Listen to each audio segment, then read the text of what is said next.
नमस्कार। मैं सुभाष शर्मा अपने इस YouTube चैनल के लिए एक बार फिर आपके बीच उपस्थित हुआ हूँ। आज उत्तराखंड को उसका 10वां मुख्यमंत्री मिल गया, तीरथ सिंह रावत के रूप में। बड़ा चौंकाने वाला नाम है।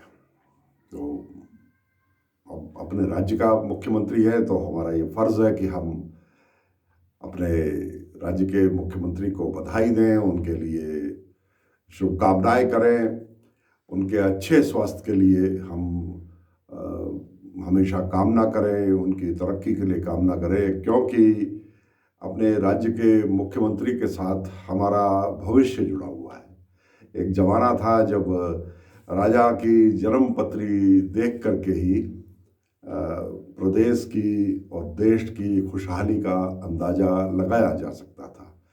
कमोबेश यही स्थिति आज भी है।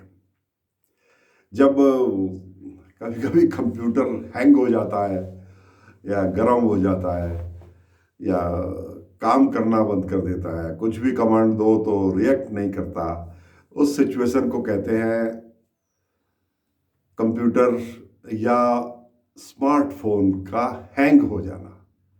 तो करीब करीब ऐसी स्थिति इस वक्त उत्तराखंड राज्य की है और प्रचंड बहुमत के बावजूद उत्तराखंड राज्य की भारतीय जनता पार्टी की थी।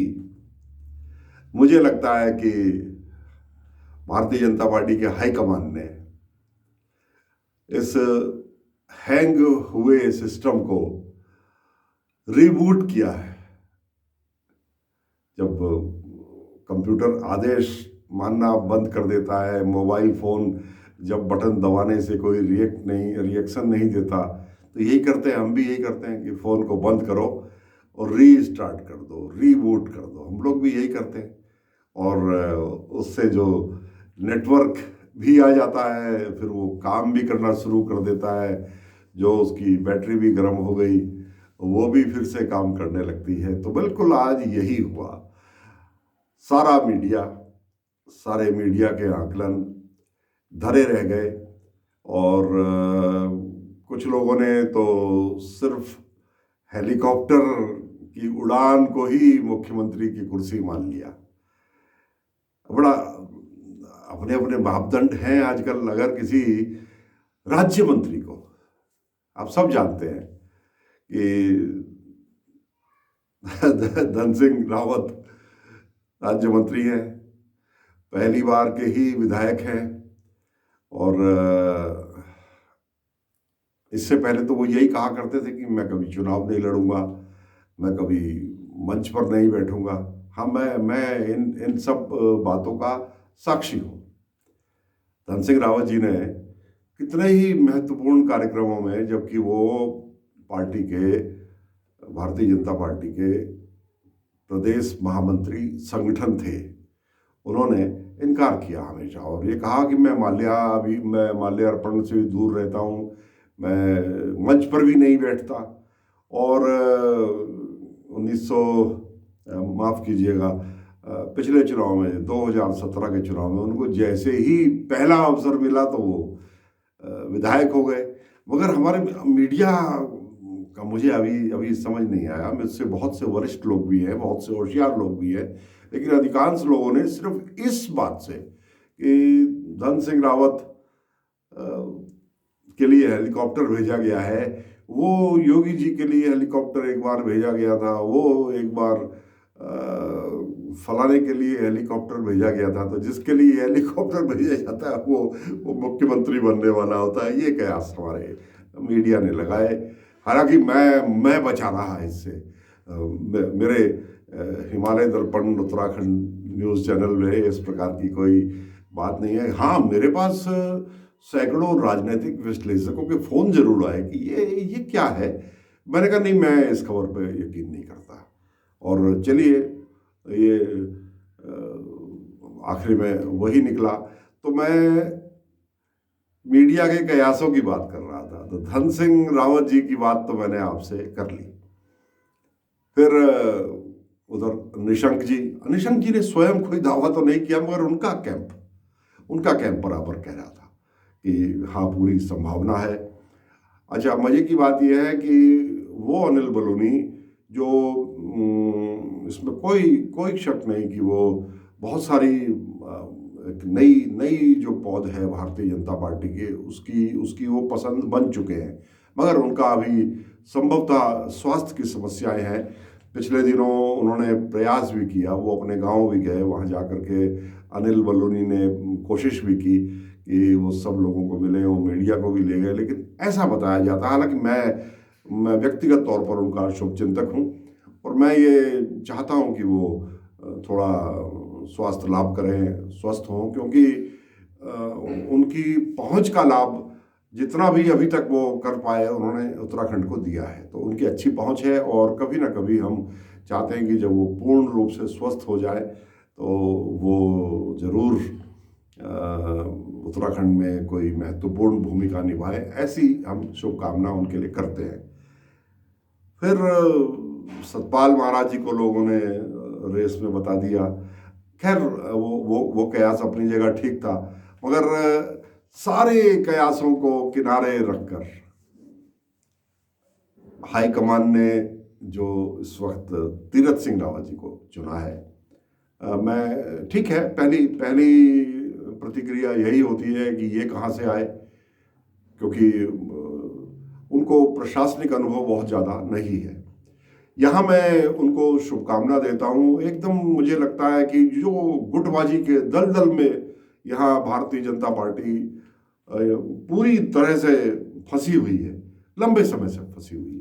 ये खंडूरी जी के हटने, निशंक जी के बनने, कोश्यारी जी के हटने यहाँ से, और मौजूदा निवर्तमान मुख्यमंत्री जो अभी निवर्तमान हुए हैं, आज ही 4 बजे निवर्तमान हुए हैं, त्रिवेंद्र सिंह रावत जी, वो लगभग सभी सरकारों को अपदस्थ करने में, उनको गिराने में भगत सिंह कोश्यारी जी के विशेष दूत के रूप में हमेशा आगे रहे हैं। तो भगत सिंह कोश्यारी अब त्रिवेंद्र सिंह रावत जी की अपना ही एक गुट बन गया था। अजय भट्ट, उनकी भी दिल्ली में बहुत अच्छी पहुंच है, हालांकि वो विधानसभाएं ज़्यादातर हारे हैं, लेकिन फिर भी अब पार्टी के नेता है, महत्वपूर्ण पदों पर रहे हैं, 2 पद उनके पास एक साथ रहे हैं, वर्तमान में सांसद हैं, एक गुट उनका। सतपाल महाराज जी तो अभी पिछले ही चुनाव में इसमें आए, तो गुट उनका भी एक। विजय बहुगुणा जी जब से अपने 9 विधायकों को लेकर आए थे और आखिरी में उन 9 के बदले 13-14 सीटें ले ली उन्होंने अपने कोटे में, तो उनका भी एक गुट है भारतीय जनता पार्टी में। ये ठीक है कि तीरथ सिंह रावत जी पूरी तरह से जनरल खंडूरी के आशीर्वाद से और उनके विश्वस्त सहयोगी रहे तीरथ सिंह रावत, ये सही है। लेकिन सच्चाई ये है कि वो जनरल बीसी खंडूरी से भी पहले से, बहुत छोटे से ही छात्र राजनीति में, अखिल भारतीय विद्यार्थी परिषद के रूप में, और उत्तर प्रदेश में भी, वहाँ भी जब वो थे तो जो छात्रों के संगठन थे उसमें वो सक्रिय रहे, और पहले से ही छात्र नेता के रूप में हो, चाहे वो भारतीय जनता पार्टी के संघ के ग्रास रूट के वर्कर हैं। तो यहाँ आज ऐसा लगता है कि भारतीय जनता पार्टी की हाईकमान ने सिस्टम को एक बार बंद करके ठंडे दिमाग से सोच के सिस्टम को ठंडा होने दिया, और ये जो खंडूरी, निशंक, कोश्यारी, त्रिवेंद्र, अजय भट्ट, सतपाल महाराज, हरक सिंह रावत, इतने गुटों में जो बटी हुई ये भारतीय जनता पार्टी है, इसको बिल्कुल, इस गुटबाजी को बिल्कुल एक तरफ दरकिनार करके एक नए चेहरे को, बिल्कुल, हाँ वो नए ही हैं, सांसद थे, एक बार शिक्षा मंत्री भी रहे, वो अंतरिम सरकार में शिक्षा मंत्री रहे, और उसके तुरंत बाद जो चुनाव हुआ था उसमें वो हार भी गए थे, आप सभी जानते हैं। उस वक्त वो संभवतः पौड़ी से विधायक थे, हाँ उस वक्त पौड़ी से थे। पौड़ी अब रिजर्व हुआ है, उससे पहले श्रीनगर रिजर्व हुआ करता था, तो ये वहाँ से चुनाव जीते थे।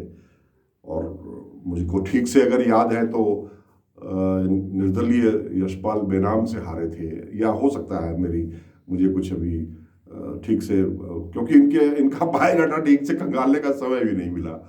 हाँ, मेरा उनसे परिचय है, अच्छे सौम्य व्यक्ति हैं, सभ्य, बड़े सौम्य, बहुत मृदुभाषी, बहुत लिहाज करने वाला, एक दूसरे का, बड़े छोटे का लिहाज करने वाले, ये उनकी एक खासियत है। तो आपके अंदर जितने भी गुण हैं, मैं चाहता हूं कि उन गुणों में कई गुना वृद्धि हो, और आपने भारतीय जनता पार्टी के एक हैंग हुए वो सिस्टम को तो आपने उम्मीद है कि इसको तो रीस्टार्ट कर दिया होगा और वो पटरी पर आ गया होगा। मगर चेतावनी है आपके साथ, यहाँ लंबे समय से अधिकारियों का जो वर्ग है ना, ब्यूरोक्रेसी का, उसको भी रिबूट करने की जरूरत है। ये मेरी आपको सलाह है, क्योंकि इस वक्त इतनी बुरी स्थिति है कि अधिकांश विधायकों की यही एक शिकायत थी, और कि यहाँ जो ब्यूरोक्रेसी है वो हमारी बात को सुनती नहीं है, सुनती है तो उस पर अमल नहीं होता। ऐसी शिकायतें बहुत सारी हैं। तो ये पूरे सिस्टम को भी आपको रिबूट करना पड़ेगा। ठीक है, वरिष्ठता वगैरह का ध्यान तो आपको रखना पड़ेगा, मगर सिस्टम में अगर आप उसको सुधारने पर लग जाए तो सब रास्ते होते हैं, ये आप जानते हो। तो मेरी यहाँ, तीरथ जी, आप 10वें मुख्यमंत्री हो, और 10वें मुख्यमंत्री होने के साथ साथ आपको कार्यकाल भी लगभग 10 ही माह का मिला है, 10 ही माह का कार्यकाल आपको मिला है।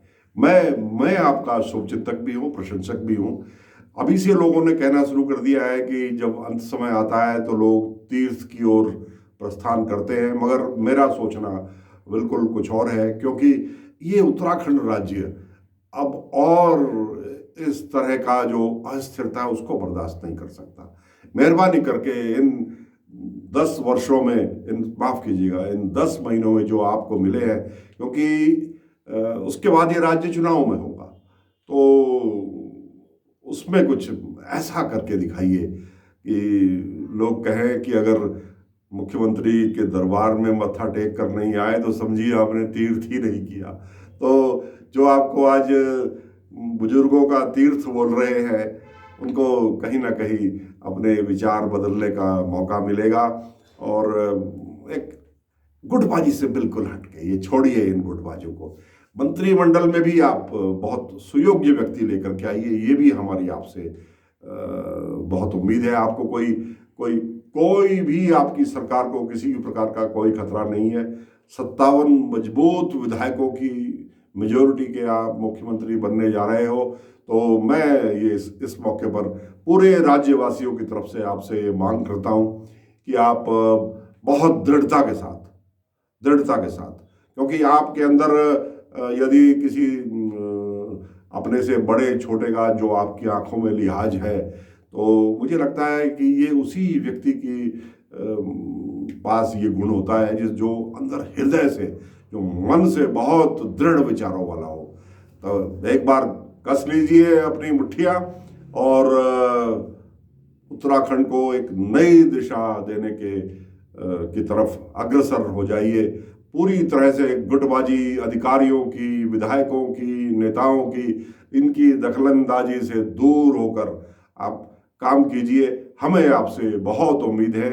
और अब उत्तराखंड की स्थिति ऐसी भी नहीं कि वो उसे कोई नाउम्मीद करे, क्योंकि नाउम्मीदी अब उत्तराखंड को बहुत भारी पड़ेगी। ये समझ लीजिए 55,000 करोड़ का कर्जा आपको विरासत में मिला है। आपको कर्ज लौटाना है कि नहीं ये तो आप जाने, मगर उसका ब्याज तो आपको देना है। आपने जो कई विभागों को कई माह से जो तनख्वाहें नहीं मिली, आपको उसका भी इंतजाम करना है। और मैं अंत में अपनी बात कहने से नहीं चूकूंगा कि ये जो बजट अभी गैरसैंण में जिसको पास कह दिया गया, इसमें विभागवार बजटों पर चर्चा ही नहीं हुई।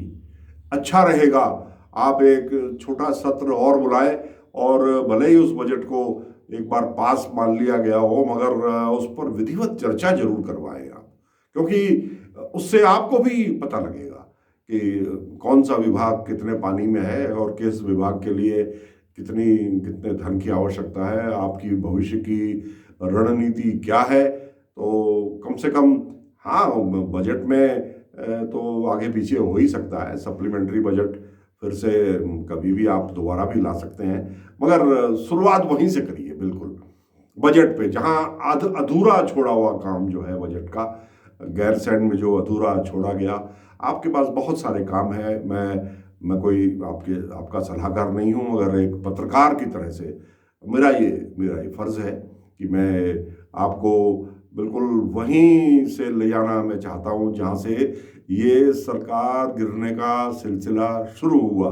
तो ये सरकार सही अर्थों में उसी वक्त गिर गई थी जब गैरसैंण में इस प्रदेश के लिए बजट पर चर्चा हो रही थी। सब कुछ बीच में छोड़ छाड़ के आपको मुख्यमंत्री बनाया गया है। आपको पूरे प्रदेश की ओर से, हिमालय दर्पण उत्तराखंड परिवार की ओर से बहुत बहुत शुभकामनाएं।